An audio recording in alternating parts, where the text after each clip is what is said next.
Season 6 of Fear the Walking Dead comes to an end in the beginning. The journey towards the season finale has been an interesting one that was interrupted by COVID-19 and featured a change in storytelling with a focus on anthologies. The results, particularly in the second half, have been good, with some strong episodes and wonderful performances from the cast. Surprisingly, Luciana didn't get to have her own episode, and hopefully that will be corrected if the format continues next season. Shocking character deaths and unexpected twists kept viewers off balance right up until the end. In the beginning, the pretzels are on fire, with twists coming from all directions in an episode that pays homage to this season's anthology roots, albeit in quantum-sized doses and with varying degrees of success. The beginning plays out like a long goodbye, and bucket lists abound with the threat of nuclear annihilation hanging over everyone's heads.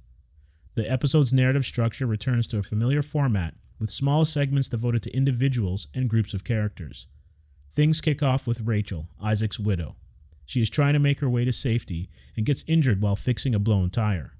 Realizing that there is no way to save herself, she sacrifices everything for her baby. Before she dies, she ties herself to her dog in the hope that somehow it will lead them to someone who can help her daughter. Next up is Luciana's crew. They have Riley and are looking for a bunker to shelter from the blast. Daniel hears a set of coordinates coming over the airwaves, but he's unsure of who the familiar voice belongs to. Racing against time, the crew heads towards the bunker, but encounter a problem with the SWAT vehicle's brakes. Sarah jumps into action to start repairs as a horde of walkers close in on them. Daniel, doubting himself in recent weeks, relies on his instincts and blows away Raleigh, who, it turns out, was working with Riley. Daniel finds some redemption by saving everyone, and they continue in search of the location's coordinates. Dwight and Sherry seek shelter on horseback and find themselves holed up in a nearby house. The time alone allows for some reflection until they're confronted by the homeowners. Apparently, the couple and their daughter have been kicked out of their cellar by some of Teddy's followers and have no place to hide from the missiles. Dwight and Sherry decide to help them out and realize that their good deed is something they should have done a long time ago. It's also interesting to note that not everyone in Teddy's doomsday cult has the same level of commitment as he does now that the missiles are raining down. Regret can be contagious, and Dakota has contracted her fair share of it. She's in the dumps because she saved Morgan, and even though he didn't stop the missile launch, he's been able to warn people of the impending doom. Dakota and Teddy are two peas in a sociopathic pod. While it can be argued that Teddy is manipulating Dakota, past events suggest she's his mini-me.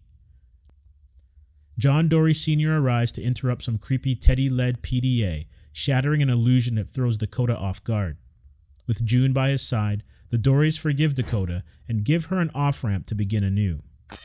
Dakota's been looking for a place she belongs that will accept her for who she really is. Teddy's "you complete me" shtick is effective, but even Dakota starts to see the cracks when John reveals that Teddy has plans to wait out the nuclear blast in a secret bunker. Not sure who to believe, Dakota begins to question herself and the fact she might have been wearing a mask all along to cope with the hard knocks life has given her becomes a possibility. The question of identity hits Strand as well. Chameleon-like since Fear's first season, the only constant with Victor is that he looks after himself first. Over the years, Madison and Alicia have tempered that stance, but leopards don't change their spots. Assuming Morgan's identity while having one last bourbon with a stranger, Strand's pride so overrides his sense of failure that even in these final moments, he can't admit the truth. Grace, well versed in the effects of radiation, contemplates the inevitable. Unwilling to accept the future she doesn't want, she makes an appeal to Morgan. Heartfelt words are exchanged, and the result is a suicide pact between the two. Before they can go through with it, a baby's cry can be heard. Thinking it may be Athena somehow calling out to them, quickly melts away when reality sets in. The baby wailing over the intercom is Rachel's, being carried by her walkerized mother and led by the dog to the USS Pennsylvania. The last 10 minutes of the beginning tries to wrap up the episode's threads, starting with a CRM helicopter picking up Daniel, Wes, Luciana, Charlie, and Sarah. Daniel's coordinates were correct, and any doubts about him are erased when Al's voice comes over the walkie.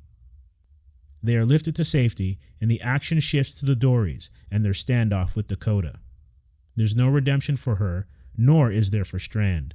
in perhaps his greatest moment in the series, he bares his soul and positions himself as a potential villain in whatever future awaits. The beginning ends on a cliffhanger, with Morgan, Grace, and the baby's fate in doubt when a second warhead detonates in the distance behind them.